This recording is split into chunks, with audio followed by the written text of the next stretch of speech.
Right to education or right to information? Do you think these are ancient relics of the Indian Constitution?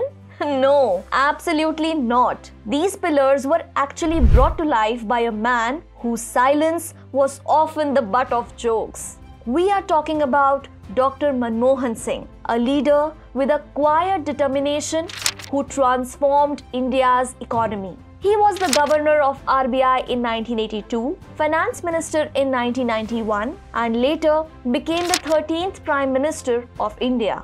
Behind this soft-spoken economist lies a life full of fascinating and lesser-known facts. It was 1991 when India faced its worst economic crisis after independence. The Gulf War of 1990-1991 resulted in rising oil prices. India's fiscal deficit was around 8% of the GDP. Current account deficit was around 3.5% of GDP, and the foreign reserves fell to $1 billion.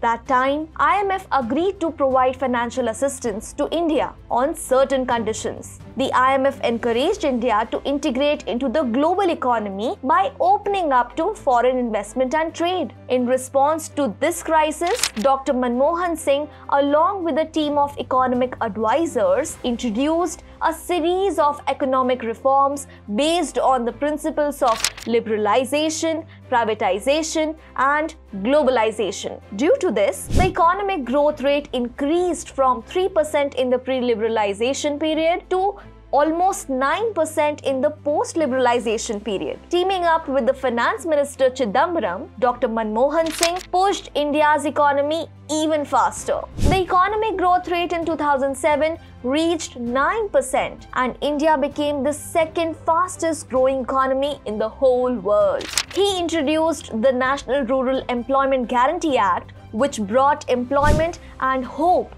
to millions in the rural India. In 2005, Singh's government replaced the sales tax into value-added tax. In addition to that, 8 IITs were established under his government. Today, NIA is India's superhero against terrorism, which was created by Manmohan Singh's government in 2008 after the shocking Mumbai attacks. Also, the Unlawful Activities Prevention Act (UAPA) was amended by him to strengthen national security. Today, QR codes are very common. Dr. Manmohan Singh had imagined something similar, even bigger. Under his tenure, Adhar was launched, giving every Indian a unique 12-digit ID card with biometric data. He resigned from office in 2014 following the allegations of Colgate and 2G scams. Although he was not directly convicted, the scam was highly debated, leading to the end of his tenure. The story of Dr. Manmohan Singh is a reminder that even the most famous leaders can face